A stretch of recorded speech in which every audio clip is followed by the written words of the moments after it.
ನನ್ನ ಕಣ್ಣಲ್ಲಿ ಕಣ್ಣಿಟ್ಟು ಮಾತಾಡು. ಹೇಳು ಮಂಗಲ, ಅದೇನಾಯ್ತು ಅಂತ ಹೇಳು. ಮಾತಾಡು ಮಂಗಲ. ನೋಡು, ನಾನು ಮದುವೆಯಾಗಿ ಕೇವಲ 6.5 ತಿಂಗಳಲ್ಲಿ ನೀನು ಹೆತ್ತ ಶಿಶು ನವಮಾಸ ತುಂಬಿದ ಶಿಶುವೆಂದು ತಜ್ಞ ವೈದ್ಯರು ಅಭಿಪ್ರಾಯ ಪಡುತ್ತಾರೆ. ಇದು ನಿಜವೇ? ಮಾತಾಡು ಮಂಗಲ.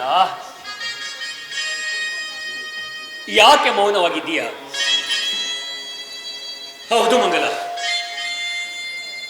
ಅವತ್ತು ನೀನು ಹೆಜ್ಜೆ ಹೆಜ್ಜೆಗೂ ಅಂದುತ್ತಿದ್ದೆ, ಒಗಟಾಗಿ ಮಾತನಾಡುತ್ತಿದ್ದೆ.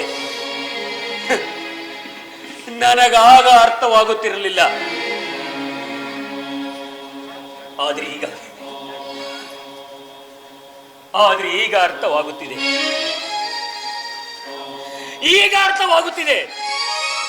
ನೀನು ಯಾವನೋ ಚಾಂಡಾಲನ ಮೋಹಕ್ಕೆ ಒಳಗಾದ ಕುಲಟೆಯೇ ಎಂದು. ಮಂಗಲ, ಯಾಕೆ